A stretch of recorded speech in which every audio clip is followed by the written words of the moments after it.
Hola amigos de YouTube, hoy les traemos algo no tan común en los loquenderos, pero mejor les paso a Bolsar que les explicara mejor. Gracias. Hola amigos, vayamos directo al grano. Ayer se me ocurrió esta idea pero no me había animado hasta hoy, pero en fin hoy les traigo el primer capítulo de un libro, pero antes de que te enojes, cambies de video o cosas parecidas, te invito a que te quedes a oírlo. Es un libro muy interesante, es del maestro del terror, H.P. Lovecraft, y puede que incluso sea su obra más representativa, pero dejemos de perder tiempo y comencemos. Disfruten de la función, puntúen y comenten adiós. No está muerto lo que yace eternamente, y aun con el paso de extraños eones aún la muerte puede morir. La llamada de Cthulhu. Capítulo 1. El horror en arcilla. No hay en el mundo fortuna mayor, creo, que la incapacidad de la mente humana para relacionar entre sí todo lo que hay en ella. Vivimos en una isla de plácida ignorancia, rodeados por los negros mares de lo infinito, y no es nuestro destino emprender largos viajes. Las ciencias, que siguen sus caminos propios, no han causado mucho daño hasta ahora. Pero algún día la unión de esos disociados conocimientos nos abrirá a la realidad, y a la endeble posición que en ella ocupamos, perspectivas tan terribles que enloqueceremos ante la revelación, o huiremos de esa funesta luz, refugiándonos en la seguridad y la paz de una nueva era de las tinieblas. Algunos teósofos han sospechado la majestuosa grandeza del ciclo cósmico del que nuestro mundo y nuestra raza no son más que fugaces incidentes. Han señalado extrañas supervivencias en términos que nos helarían la sangre si no estuviesen disfrazados por un blando optimismo. Pero no son ellos los que me han dado la fugaz visión de esos dones prohibidos, que me estremecen cuando pienso en ellos, y me enloquecen cuando sueño con ellos. Esa visión, como toda temible visión de la verdad, surgió de una unión casual de elementos diversos. En este caso, el artículo de un viejo periódico y las notas de un profesor ya fallecido. Espero que ningún otro logre llevar a cabo esta unión. Yo, por cierto, si vivo, no añadiré voluntariamente un solo eslabón a tan espantosa cadena. Creo, por otra parte, que el profesor había decidido, también, no revelar lo que sabía, y que si no hubiese muerto repentinamente, hubiera destruido sus notas. Tuve por primera vez conocimiento de este asunto en el invierno de 1926-1927, a la muerte de mi tío abuelo, George Gamel Angel, profesor honorario de lenguas semíticas de la Universidad de Brown, Providence, Rhode Island. El profesor Angel era una autoridad vastamente conocida en materia de antiguas inscripciones, y a él habían recurrido con frecuencia los conservadores de los más importantes museos. Muchos deben por lo tanto recordar su desaparición, acaecida a la edad de 92 años. Las oscuras razones de su muerte aumentaron aún más el interés local. El profesor había muerto mientras volvía del barco de Newport, y, según afirman los testigos, luego de recibir el empellón de un marinero negro. Este había surgido de uno de los curiosos y sombríos pasajes situados en la falda abrupta de la colina que une los muelles a la casa del muerto, en la calle Williams.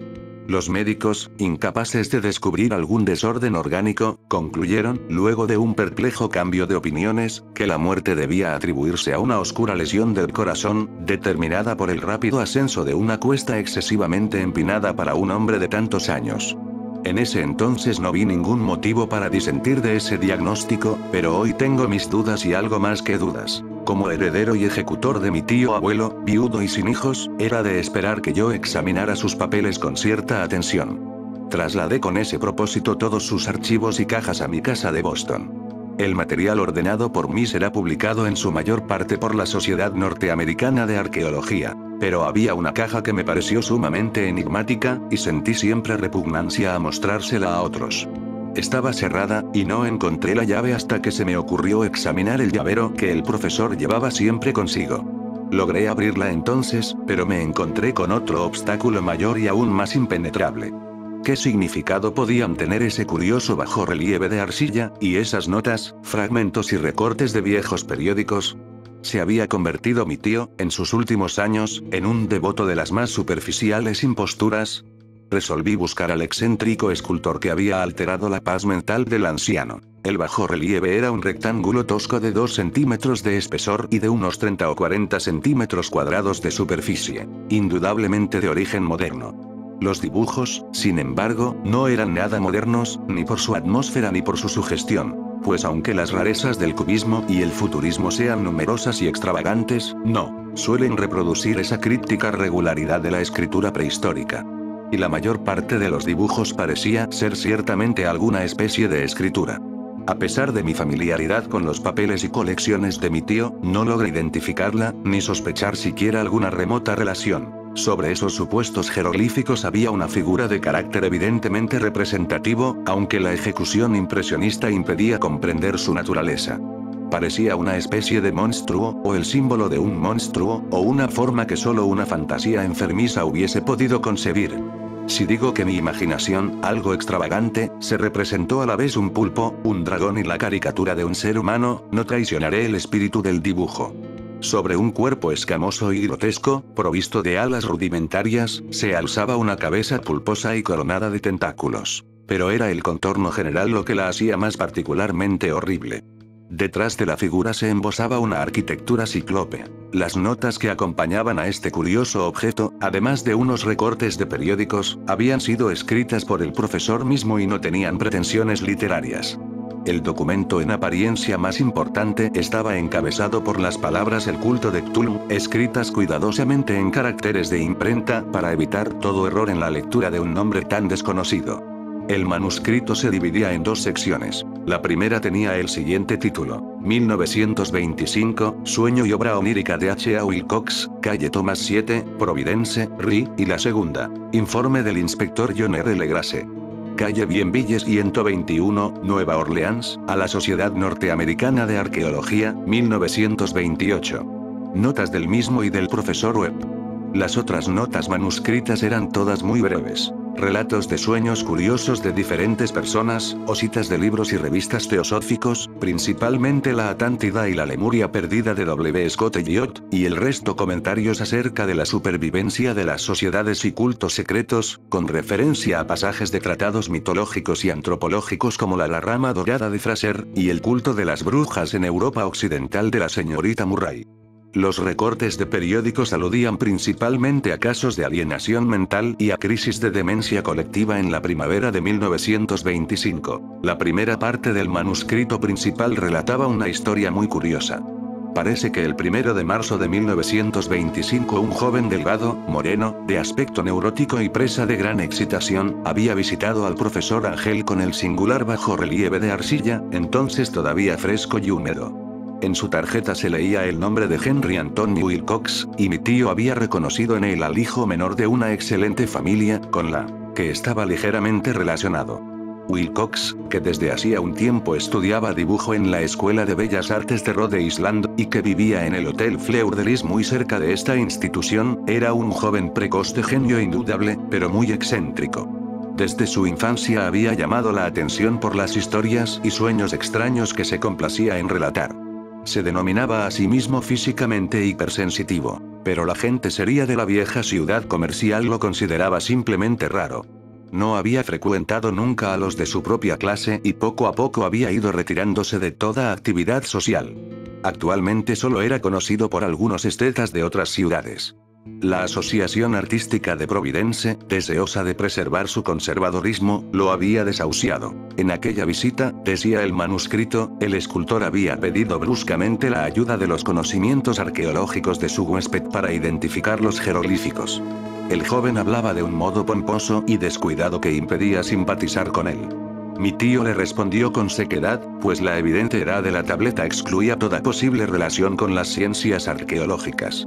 La réplica del joven Wilcox, que impresionó bastante a mi tío como para que la reprodujera palabra por palabra, tuvo ese énfasis poético que caracterizaba sin duda su conversación habitual. Es nueva, es cierto, le dijo, pues la hice anoche mientras soñaba con extrañas ciudades. Y los sueños son más viejos que la cavilosa Tiro, la contemplativa esfinge babilonia, guarnecida de jardines. Y comenzó a narrar una historia desordenada que, de pronto, despertó en mi tío un recuerdo. El anciano se mostró febrilmente interesado. La noche anterior había habido un leve temblor de tierra, el más violento de los que habían sacudido Nueva Inglaterra en esos últimos años, que había afectado terriblemente la imaginación de Wilcox. Ya en cama, y por primera vez en su vida, había visto en sueños unas ciudades ciclópeas de enormes bloques de piedra y gigantescos y siniestros monolitos de un horror latente, que exudaban un limo verdoso.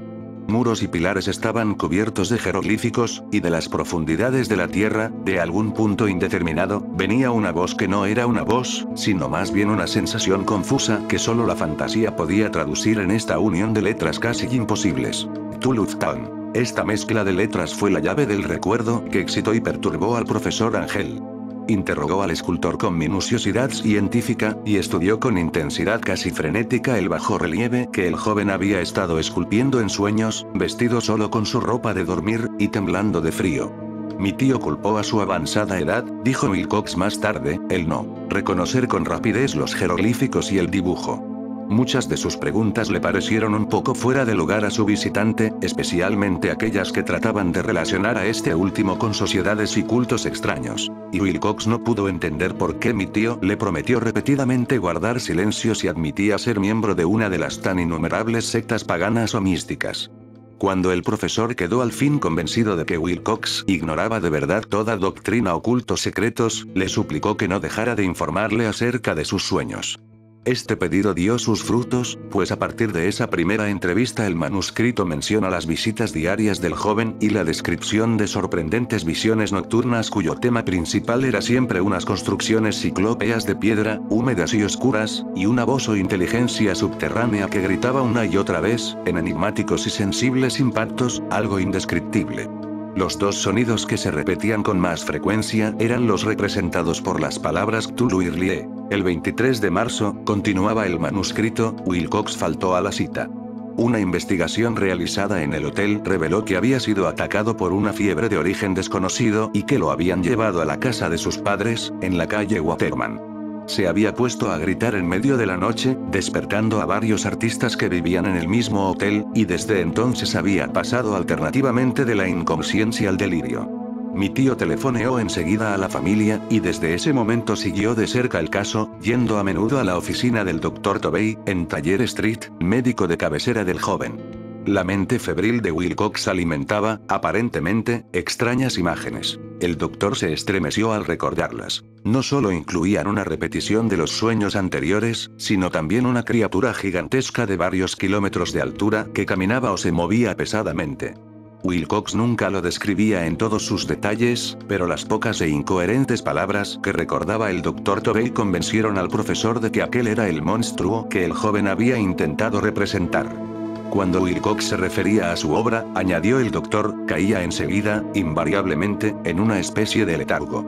Cosa rara, su temperatura no estaba nunca por encima de lo normal. Sin embargo, su estado se parecía más al de una fiebre violenta que al de un desorden del cerebro. El 2 de abril a las 3 de la tarde, la enfermedad cesó de pronto. Wilcox se sentó en la cama, asombrado de encontrarse en la casa de sus padres, e ignorando totalmente lo que había ocurrido en sus sueños o en la realidad desde el 22 de marzo. Como el médico declarara que estaba curado, a los 3 días volvió a su hotel. Pero ya no le fue de ninguna utilidad al profesor Ángel. Junto con su enfermedad se habían desvanecido todos aquellos sueños, y luego de oír durante una semana los relatos inútiles e irrelevantes de unas muy comunes visiones, mi tío dejó de anotar los pensamientos nocturnos del artista. Aquí terminaba la primera parte del manuscrito, pero las abundantes notas invitaban de veras a la reflexión. Solo el escepticismo inveterado que informaba entonces mi filosofía puede explicar mi persistente desconfianza. Las notas describían lo que habían soñado diversas personas en el mismo período en que el joven Wilcox había tenido sus extrañas revelaciones. Mi tío, parecía, había organizado rápidamente una vasta encuesta entre casi todos aquellos a quienes podía interrogar sin parecer impertinente, pidiendo que le contaran sus sueños y le comunicaran las fechas de todas sus visiones notables. Las reacciones habían sido variadas, pero el profesor recibió más respuestas que las que hubiese obtenido cualquier otro hombre sin la ayuda de un secretario. Aunque no conservó la correspondencia original, las notas formaban un completo y muy significativo resumen. La aristocracia y los hombres de negocios, la tradicional sal de la tierra de Nueva Inglaterra, dieron un resultado casi completamente negativo, aunque hubo algunos pocos casos de informes de impresiones nocturnas, siempre entre el 13 de marzo y el 2 de abril, período de delirio de joven escultor. Los hombres de ciencia no fueron tampoco muy afectados, aunque por lo menos 4 vagas descripciones sugerían la visión fugaz de extraños paisajes, y uno de ellos hablaba del temor a algo anormal. Las respuestas más pertinentes procedían de artistas y poetas, que si hubieran podido comparar sus notas hubieran sido presas del pánico. Ante la falta de las cartas originales, llegué a sospechar que el compilador había estado haciendo preguntas insidiosas o había deformado el texto de la correspondencia para corroborar lo que había resuelto ver. Por eso persistí en la creencia de que Wilcox, conociendo de algún modo los viejos documentos reunidos por mi tío, había estado engañándolo. Estas respuestas de los artistas narraban una perturbadora historia.